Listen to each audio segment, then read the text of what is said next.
Welcome to another edition of Construction Good News, a program dedicated to sharing the positive events that are happening in the construction industry during the COVID-19 crisis.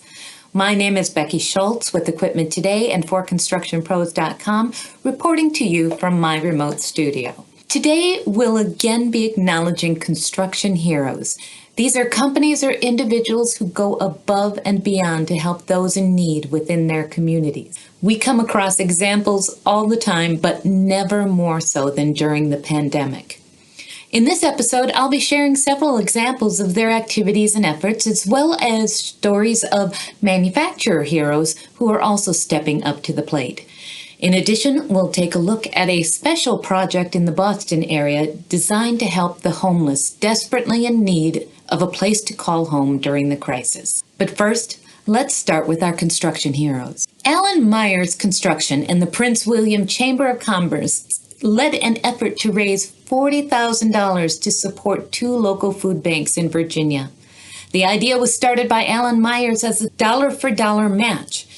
Amazon Web Services, Iron Mountain Data Centers, Northern Virginia Electric Cooperative, and others also supported this vital effort to support those in need. Kiewit Corporation has made a $30,000 company contribution to the Kansas City COVID-19 Regional Response and Recovery Fund.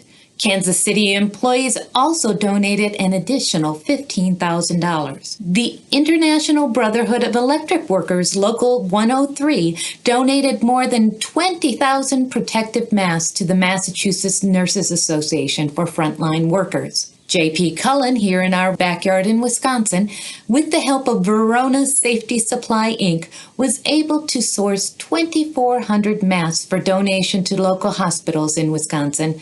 The company is also urging others to join in the effort. Three Rivers Corporation and Arnold Center, Inc. partnered to produce medical standard face shields for distribution to health systems across the state of Michigan. So far, the partnership has delivered 2,000 face shields to frontline personnel. McCarthy Building Company's Southern California team donated 192 Honeywell P100 reusable masks to local healthcare facilities. In addition, one of its Newport Beach employees, Eric Warner, helped area hospitals by producing 3D printed face masks and face shields, sewn face masks, and aerosol protection intubation boxes. He also made the specs and details available to others with 3D printing capabilities to expand the effort.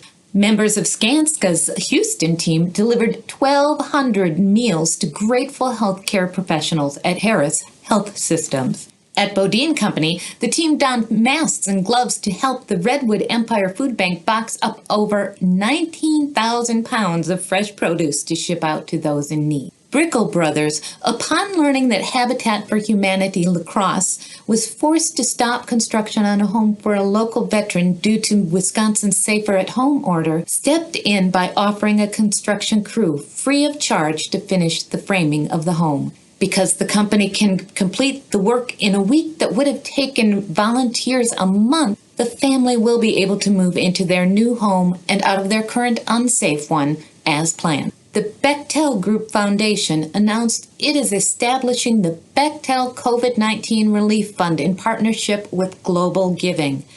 The foundation will donate $3 million, the largest disaster response in the group's 66-year history, communities across the globe coping with the coronavirus pandemic. Next, I'd like to recognize some manufacturer heroes as well. C&H Industrial, the parent company of Case Construction Equipment, is donating $2 million to the C&H Industrial Foundation and to other charitable projects globally, with a focus on supporting individual communities impacted by the virus.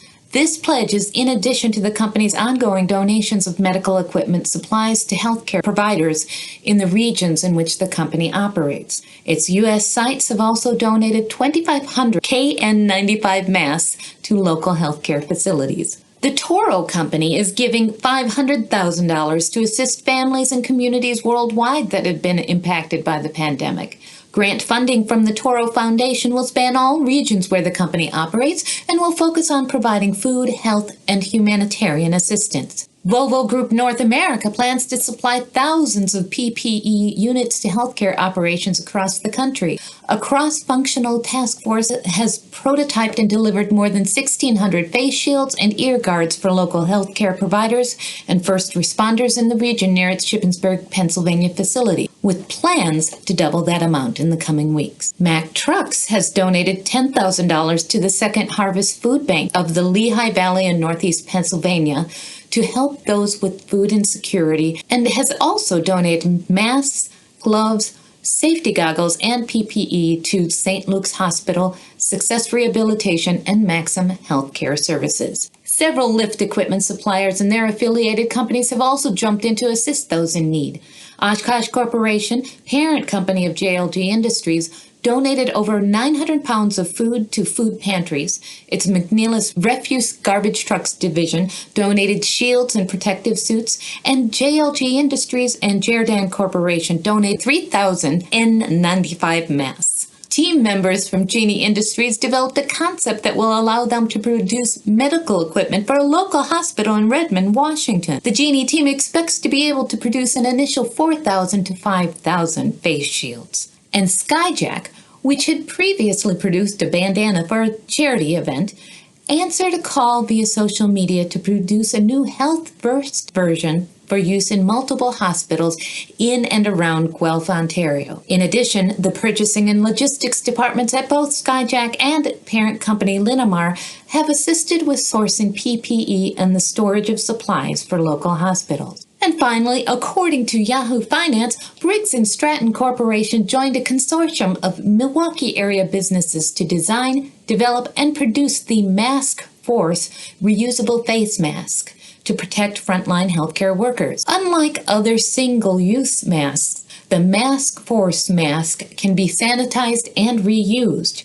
Only the filters must be discarded after use. Based on its knowledge of engine air filtration, Briggs & Stratton led efforts to identify and source candidate filter materials from outside of the traditional medical supply chain due to the extreme shortages. The Mask Force mask is priced close to cost, with any profits in 2020 being reinvested back into the community. Now, as you're aware, there has been substantial concern about the availability of facilities to properly shelter COVID-19 patients. Many larger communities have taken steps to construct hospitals and convention centers or other large spaces, but a project in Boston was different.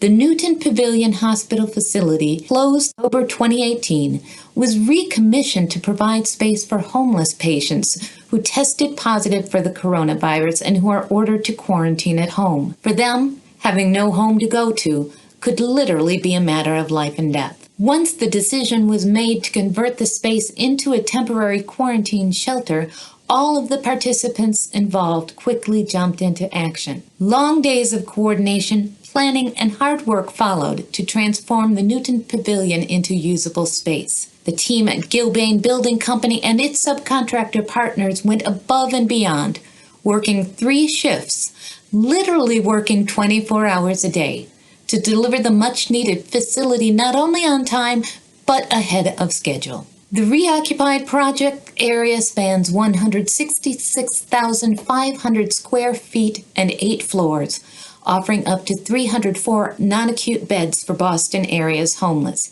giving those disproportionately affected by the virus a home to turn to. Thank you, Gilbane Building Company, for sharing this video with us.